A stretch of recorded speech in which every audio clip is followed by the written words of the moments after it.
This is like very comfortable. I know. Like I'm probably never going to be able to, I need like a crane to pull me up to get out of here. Well, we can get out of the chair. Oh. I like the new little layout. This is one of the offices at CRG. Happens to be the office that I share. And this is Andrea Castinetti. Hello, everybody. And we were talking about what do you say to people in the current market? And we came in here instead of some of the other places we've videoed before. Right. We decided to have our own therapy session. Well, this office is also used by a therapist. So the therapist sits over in that chair. Right. She's there now. Yeah.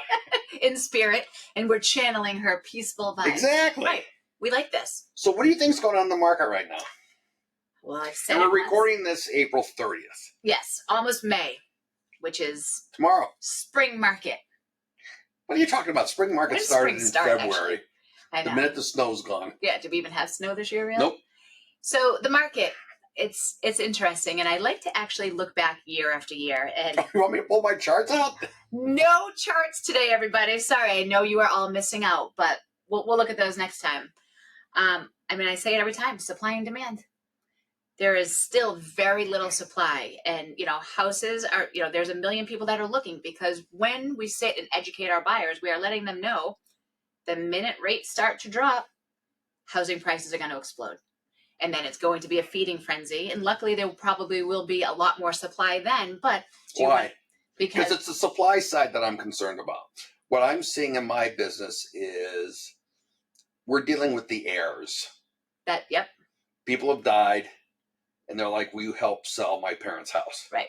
I have a few of those right now. And happy to do that. Yep. But, and actually, in some ways, it's easier. Right. Because no one's going to complain about what you did for staging. Good point. But the thing with that is, I want to know when we're going to have enough supply to begin to address the demand of all the buyers that are out there. Okay. And it's more than just the people dying. Right, exactly. And valid question. So, but think about it. If you are, like for me, for example, I have an interest rate of 2.75. You think I'm going to sell right now? God, You've no. told everyone your interest rate. I love this interest rate. Is it assumable? No, I don't believe so. I don't think check. so. You should check. No, I'm not getting rid of it. I love it. I love my home. However, let's stay focused. I think, because I get off track. You're saying that to me. We're in trouble when that happens. But the biggest thing is sellers right now are saying, why do I want to go into an interest rate at, say, 8% if mine is 4%? Or if they refinance during COVID or any of that. So sellers are hesitant, saying, why would I sell now if I'm going to go buy something high?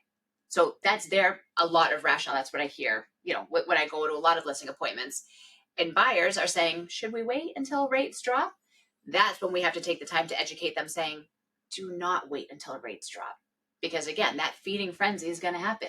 What I'm seeing along those lines is, when you talk to someone and they say, what's my house worth? Yep.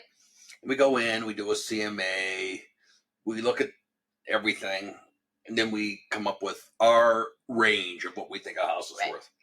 And let's say that we come up with a range of $500,000 to $600,000. Yep. It's a pretty broad range, but that's what the range is. Yep. And then they say, well, what can I buy a house for? Right. $500,000 to $600,000. Right. And that freezes them. Yeah. In place. Do you see that a lot? I don't see it a ton, but I've seen it. Absolutely. But what people need to understand is, we talked about it earlier. We were on top of the world. Market was flourishing, houses galore, selling in minutes, all of that. And now, what goes up must come down. And that's normal. Everyone's panicking and freaking out, thinking the market's crashed, and nothing has crashed. The market is adjusting. Rates are stabilizing. They're going to drop. They're going to go back up. They're going to drop again. Our life as real estate professionals is a roller coaster, and that's how it is. I was in the business in 2008. Yep. When, as an owner, when there were lots of houses available. Yeah. And people were fire sailing them off, literally. Yep. This is not the same. Not even. Let's give an example, since I like to use tangible examples. I built my house years ago, the house next door, at the height of the market, where I sat down with a mortgage professional who said, you're self-employed, what do you make? I was like, well, here's my tax return. He goes, no, but this is what you need to show that you make in order to be able to build this house. I'm like, what does that mean? And I was so green. I was not in real estate. In pencil, he is writing in my income because it was no income verification. He said, you're fine. I go, but I don't make that. He said, yeah, but it's okay. We'll get it passed. Hence why the market crashed. And I mean, it was Similar things like thing that. for me. 2008. I'm out working with guys. We're buying properties and stuff. Yep. And the mortgage guy came to me and said, well, what's your income? Yeah. And I said, well, I don't have any right now. Right. This is all, this is all new. Yeah. He says, you don't have, no, you must have something. I said, well, I have a lawn business. He says, well, what's it make? 70,000 a year? Right. I laughed and I said, yeah, right. That's what he wrote down. Imagine. I'll never forget it. I had no idea. I mean, I was literally so green, knew nothing about real estate. And this guy's like, oh yeah, this is what we need to show. So you're good. They're not going to verify it anyways. And that was Countrywide Mortgage. Do you remember them? Same company that See, did mine. okay. So, I mean, the fact that now Bank of America. Right, exactly. Right. Countrywide has been long buried. But that's the point. And now, and once I got into real estate, I'm like, God, I would never let my clients ever be guided this way, to a scuzzy mortgage professional or a scuzzy real estate agent. I mean, people need to be protected because then when the market crashed, you know who got screwed? You know who did a short sale on their house? So, right. Oh yeah. I mean, I built that thing at the height of the market, and then the market crashes and my house is worth, maybe half. Sold it back then. I think that's a separate show someday. Oh, we'll talk all about it. Yeah. About yep.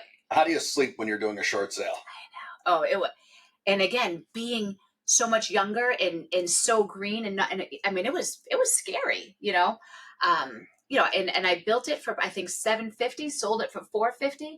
My client just bought it for over $1 million. See, had you only held on. Right. But that shows you height of the market. Right. Low point in the market, crazy height of the market, and then who knows where they're going to sell. I mean, it is a roller coaster that people don't understand when they get into this type of business, mortgage, real estate, all of that. It's cyclical, and that's why I don't even let it faze me anymore. Even if something goes even worse, okay, we're gonna get back out of it. I agree with that, and I hope that the controls that were put in place after the mortgage meltdown and all that. Oh. No, I mean, they do check and make sure that you've got a pulse. They check. Listen, when I got my mortgage, I called Tanya. I go, you need this. She goes, Andrea, of course we need this. She goes, remember what happened with your last house? I was like, oh, good point. But it's verifying employment, like the week before closing, right. All of that stuff. There's been so many more protocols put in, and they have to be. People lost a lot. What I say to people now yeah, is look at the mortgage company and just say they don't want to give me the money. Yeah. They really don't. Right. And my point is you got to go through their hoops to get the money. And if you look at it as a game, you need this information. I'm going to get it to you right now. Exactly. I said, beat them at their own game. Exactly. Give them all the information they need. Keep copies of it. Exactly. And then you'll win the game. 1,000,000%. The other thing is when you get to the point your head's exploding, I can't take anymore. Yeah. It'll be time to close. Right, exactly. But it's true because they are going to ask for everything, including your firstborn, and they have to. I mean, in that crash, people lost a lot. I was one of them. But you know what? You live, you learn, you move on. You still breathe. Thank God. I give you credit. Thanks. I think that was a tough time. Oh, God. I was young. I was working with 4 guys, one of 4. We had all these properties, and 2 of them kind of went crazy. Yep. And you're going to say, Gary, you're exaggerating. Newton Wellesley Hospital behind the locked door. Oh. I'm not Okay. exaggerating. Yeah. And it was hard. Yeah. You see a 36-year-old guy curled up in his father's lap. Yeah. Saying, Dad, is this going to be okay? Right. It's like, oh, this is weird. But it was real for him. Right. Right. This will definitely be another show, and I am no stranger to telling my story because I think that people look at you from a social media standpoint. Oh, they're always on top of the world. You have no idea what goes on behind the scenes. So let's do that show. All right, I'm ready. All right. Next time. Thank you for sitting in. We're gonna stop this video and start another one.